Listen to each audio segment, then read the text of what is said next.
Before the East trembled in the name of Alexander, and before empires bowed before an invincible youth, there was another man working in the shadows, far from the legend, yet its true creator. In a world where Macedonia was a forgotten kingdom, besieged by enemies, torn apart from within, and mocked by the civilized Greek cities, Philip of Macedon emerged. Not as a legitimate heir or an expected hero, but as a hostage who had learned to observe, to wait, and to strike at the opportune moment. Philip did not build his glory with speeches or dreams, but with iron, discipline, and a cool head. He reinvented the army, transformed peasants into a war machine, and made a marginal kingdom a force that terrified both Athens and Thebes. He was not a conqueror seeking glory, but an architect reshaping the world step by step. A man who made the impossible possible, and who paved the way for an age that knew no mercy, the age of empire. This is the story of Philip II of Macedon, the man who changed history without asking history to remember his name. Welcome to this new video in our series on the greatest kings in history. Philip II of Macedon was not merely the father of Alexander the Great. He was the founding mind of the Macedonian Empire, just as Sargon of Akkad was the first to establish the concept of empire in the ancient Near East. In the 4th century BC, Macedonia was considered a marginal state by the Greeks, a rough land on the fringes of the civilized world, surrounded by more organized military and political powers such as Thebes, Athens, and Illyria. In this harsh reality, Philip did not emerge as a legitimate heir or an expected hero, but rather as a man who would fundamentally redefine the state. Born in 383 BC, Philip was the youngest son of King Amyntas III, and was not considered a contender for the throne. However, the assassinations and conspiracies that plagued the ruling family thrust him early into the eye of the storm. As a young man, he was sent as a hostage to Thebes, the greatest military power in Greece at the time, where he underwent a pivotal experience. Just as Sargon of Akkad had learned from the systems of the Sumerian city-states he had conquered, Philip learned from his adversaries. He witnessed the discipline of the Theban army, learned about phalanx tactics, and was deeply influenced by the legendary commander Epaminondas, who redefined land warfare in Greece. Philip returned to Macedonia transformed. After the death of his brother Perdiccas III, in a disastrous campaign against the Illyrians, he found the kingdom on the brink of collapse. A defeated army, an empty treasury, and enemies lurking on the borders. He usurped the throne from his infant nephew Amyntas IV, but spared his life, a clear indication of a cool, pragmatic political mind, not one driven by chaos, a mind reminiscent of Sargon's rule over his multi-ethnic empire. Once Philip was firmly established on the throne, he launched a comprehensive military revolution.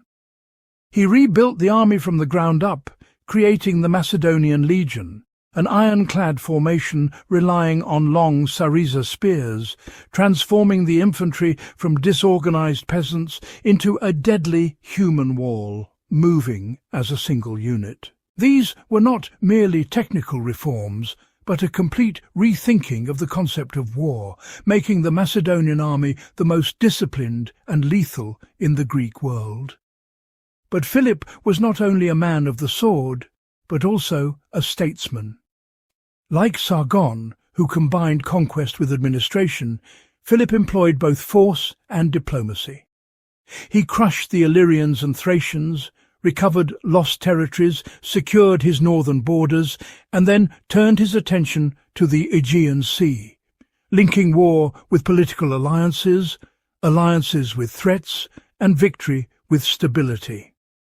Thus, Macedonia transformed from a disregarded kingdom into the foremost military power in Greece, establishing itself as a force to be reckoned with. Philip did not build a complete empire, but he accomplished something far more profound. He established a system, a professional army, a centralized state, political prestige, and a clear vision of expansion. When Alexander inherited this legacy, he did not start from scratch, but from a foundation laid by his father with blood, wisdom, and steel. Just as Sargon of Akkad paved the way for the age of empires in the east, Philip II of Macedon was the spark that ignited the Macedonian conquest, forever altering the face of the ancient world. Having secured his alliance with the Illyrians, Philip not only averted a border threat, but also broke a historical cycle of military attrition that had plagued Macedonia for decades.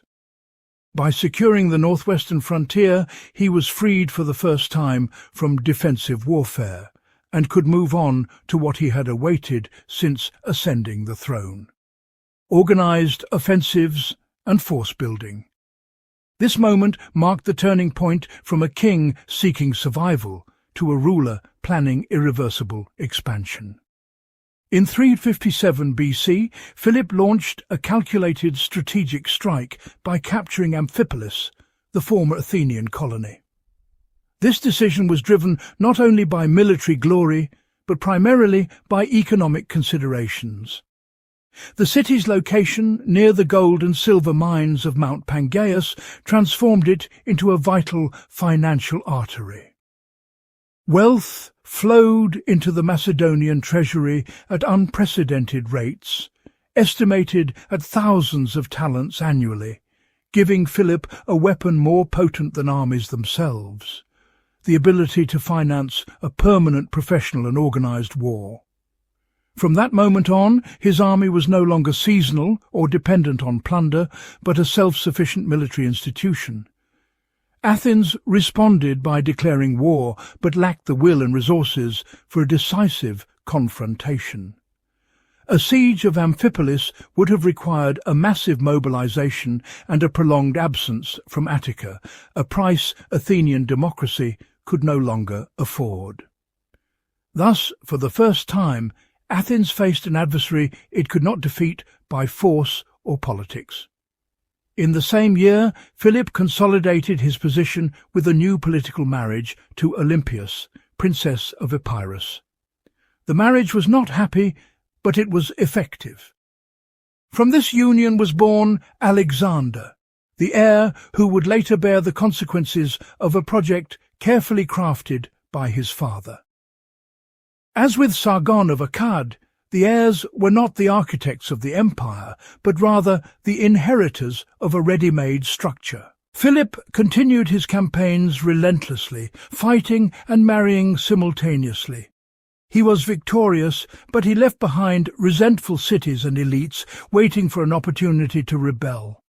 In the Methone of 354 BC, he paid a heavy price for his ambition, losing an eye during the siege. Yet the physical defeat became a symbolic victory. He razed the city to the ground, but allowed its inhabitants to leave, a calculated blend of terror and control. The message was clear: rebellion was possible, but the consequences were unbearable. The most dangerous turning point came with the Third Holy War. When the Phocians looted the treasures of the Temple of Apollo at Delphi, threatening the religious and political balance of Greece, the traditional boundaries between the sacred and the political collapsed.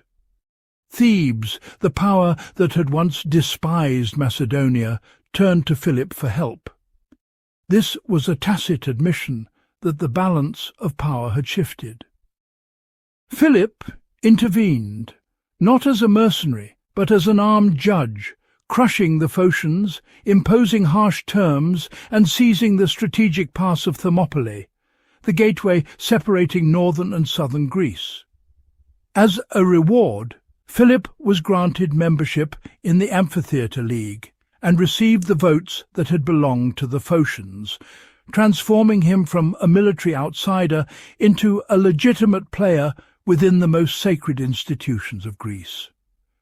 In less than a generation, Macedonia had transformed from a despised rural kingdom into a central power, redrawing the political map of the Greek world. But Philip was not content with mere recognition. He sought dominance.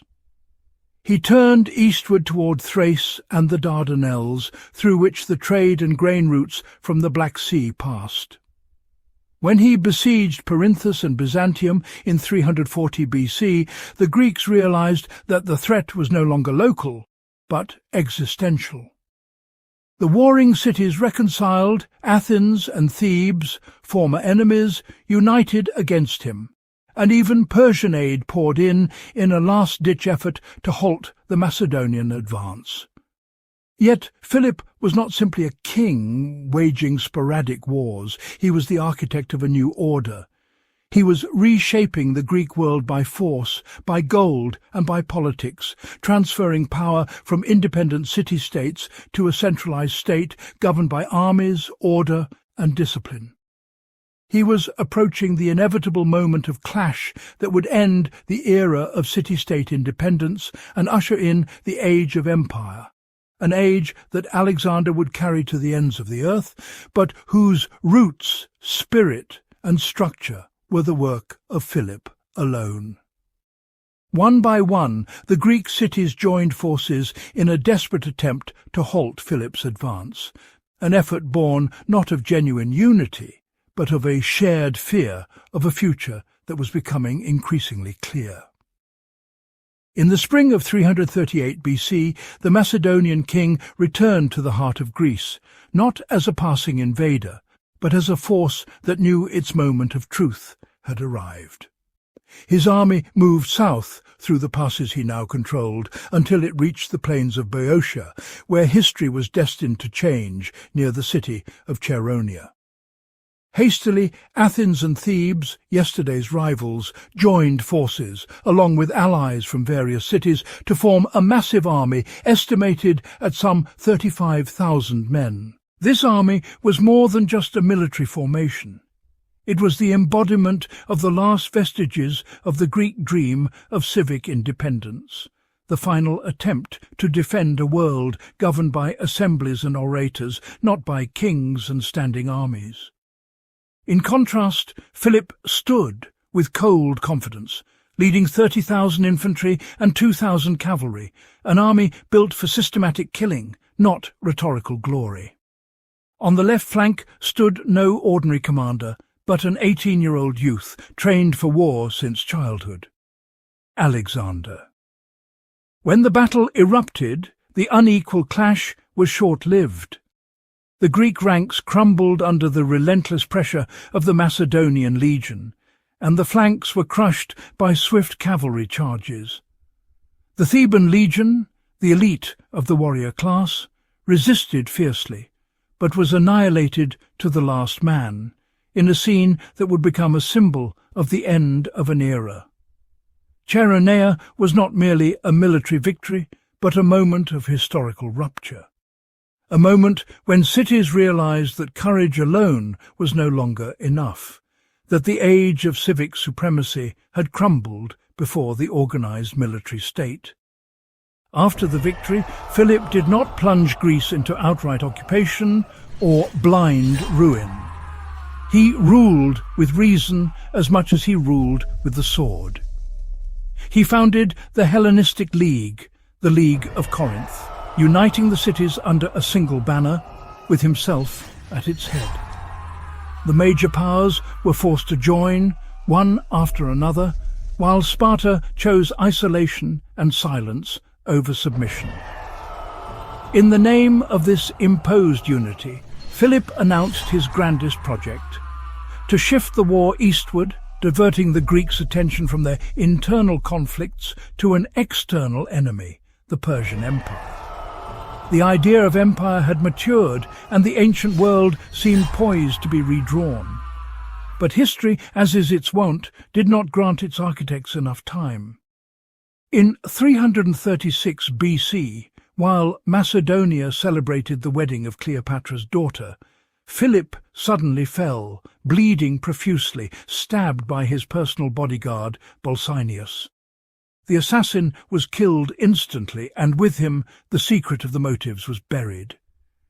Was it personal vengeance, a hidden hand within the court, or the final chapter in a complex family feud? The mystery deepened with Philip's final marriage to Cleopatra Eurydice, the Macedonian noblewoman which threatened the position of Olympias and her son Alexander, and ignited fears of a succession struggle that would only be resolved by death. Thus, Philip II died before leading his great campaign, but he did not leave empty-handed.